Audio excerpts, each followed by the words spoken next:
The live TV, सच सबसे आगे। नमस्कार, मैं हूं रंजीत झा और आप देख रहे हैं the live TV. Nitish Kumar की पार्टी जदयू के पूर्व राष्ट्रीय अध्यक्ष और जदयू के ही सांसद ललन सिंह ने आज तक पर केस ठोक दिया है। सिर्फ आज तक पर ही नहीं, दैनिक जागरण पर भी केस ठोका है और उन्होंने खुद वीडियो बयान जारी करते हुए सारे घटनाक्रम को स्पष्ट भी किया है। पूरा मामला हम आपको बता रहे हैं।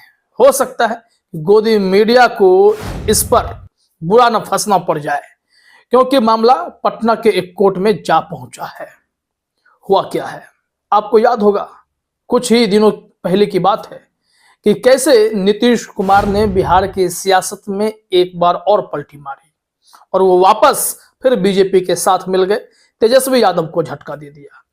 लेकिन उससे कुछ वक्त पहले ही जब वो इंडिया गठबंधन के संयोजक के तौर पर नीतीश कुमार काम करना चाह रहे थे या फिर सबको जोड़ रहे थे, तभी उन्हें कुछ भनक लगी इंडिया गठबंधन से, वो नाराज हुए और ललन सिंह जो पार्टी के राष्ट्रीय अध्यक्ष थे जदयू के, उनसे इस्तीफा ले लिया।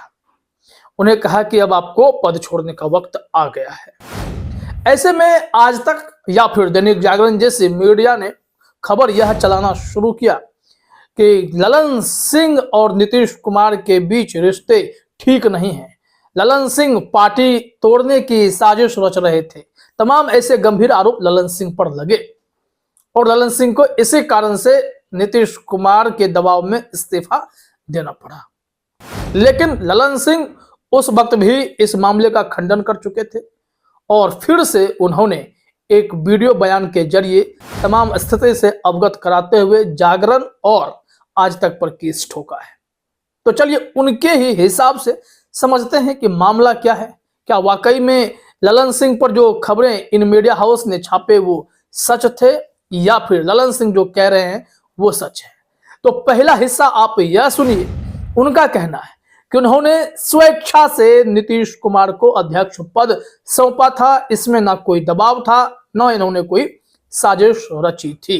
सुनिए ललन सिंह की बात। मैंने पार्टी के नेता और बिहार के मुख्यमंत्री आदरणीय नीतीश कुमार जी की सहमति से और अपनी स्वेच्छा से अध्यक्ष पद छोड़ने का और माननीय मुख्यमंत्री को अध्यक्ष पद सौंपने का निर्णय लिया। तो सुन लिया आपने। यहां ललन सिंह रुके नहीं, उन्होंने फिर गंभीर टिप्पणी की कि जिस तरीके से मेरे यानी ललन सिंह और नीतीश कुमार के रिश्ते को लेकर बातें बनाई गई, नमक मिर्च लगाकर खबरें परोसने की कोशिश की गई, उससे मैं आहत हुआ हूं। यह भ्रामक झूठी खबरें थी, उनका ऐसा कहना था। और गोदी मीडिया की आदत है कि जब तक वो मसाला ना लगा दे, टीआरपी ना बढ़ा ले, तब तक उन्हें शांति कहां मिलती है और इसीलिए तो उन्हें गोदी मीडिया भी कहा जाता है। अब जरा यहां सुनिए ललन सिंह क्या कह रहे हैं नीतीश जी और उनके खुद के 37 वर्षों के रिश्ते पर। जिस समाचार कुछ टीवी चैनल और कुछ समाचार पत्रों मिर्च मसाला लगाकर ऐसी खबर बनाई जिससे मेरी छवि धूमिल हो रही और मेरे नीतीश कुमार जी से 37 साल के रिश्तों पर प्रश्नचिन्ह खड़ा हो रहा। तो सुन लिया आपने। ललन सिंह इसके बाद कहते हैं कि हमने यह सारे घटनाक्रम को जब देखा, इस तरीके की खबरें हमारे बारे में चली, तो हमने एक कानूनी नोटिस इन संस्थानों को भेज दिया, मीडिया हाउस को, कि हमें जवाब चाहिए कि आप क्या इस तरीके से झूठी खबरें चलाकर खुद को संतुष्ट कर रहे हैं क्या? इसमें सच्चाई तो है नहीं। कानूनी नोटिस के जवाब का इंतजार भी किया गया और जवाब आया तो गोलमोल जवाब आया, क्षमा तक इन लोगों ने मांगी नहीं। जरा सुनिए ललन सिंह क्या बता रहे हैं। उसी समय मैंने उन समाचार पत्र और टीवी चैनल को कानूनी नोटिस भेजकर उनसे क्षमा मांगने या उनके द्वारा मेरी छवि को धूमिल करने वाले समाचार को सत्यापित करने का आग्रह किया था, जिसका उत्तर उन लोगों से प्राप्त हुआ जो गोल मटोल उत्तर था, जिसका कोई तथ्य नहीं था। न तो उन्होंने अपने समाचार को सत्यापित किया और न ही क्षमा मांगी। तो सुन लिया आपने। इसके बाद ललन सिंह ने कहा कि मैं इनकी जवाब से संतुष्ट नहीं हूं, इस वजह से मेरी छवि धूमिल की गई है, मेरी मानहानि हुई है, मैं आहत हूं। तो मैं दैनिक जागरण और आज तक को कोर्ट में ले जा रहा हूं। कोर्ट में हमने आज केस कर दिया है। अब यह मामला और भी तूल पकड़ेगा, क्योंकि ललन सिंह किसी को सस्ते में छोड़ते नहीं हैं। जरा सुन लीजिए, ललन सिंह यहाँ पर खुले तौर पर कह रहे हैं कि हाँ, हमने इन मीडिया हाउसेज को कोर्ट में घसीटा है। इसलिए कानूनी नोटिस के जवाब की समीक्षा के उपरांत हमने आज पटना के न्यायालय में टीवी चैनल आज तक और दैनिक जागरण समाचार पत्र पर मानहानि का मुकदमा दायर किया है, क्योंकि उनके द्वारा चलाए गए समाचार मेरी छवि को धूमिल कर रहे थे और मेरी उससे मानहानि। तो सुन लिया आपने। यहां पर अब देखिए, उस वीडियो को खुद ही राजीव रंजन उर्फ ललन सिंह ने शेयर भी किया अपने ट्विटर हैंडल पर, एक्स के हैंडल पर। क्या उन्होंने कहा है अक्षरशः, अब उसे शब्दों के रूप में भी आप अपने स्क्रीन पर देख लीजिए।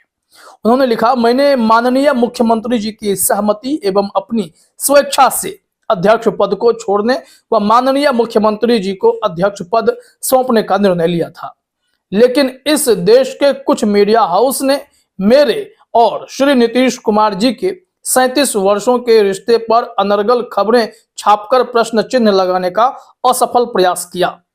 मैंने ऐसे मीडिया हाउस को कानूनी नोटिस दिया था कि वे इस खबर को या तो सत्यापित करें या गलत खबर फैलाने के लिए क्षमा मांगे, लेकिन उनका तथ्यहीन जवाब प्राप्त हुआ, जो कि काफी असंतोषजनक है।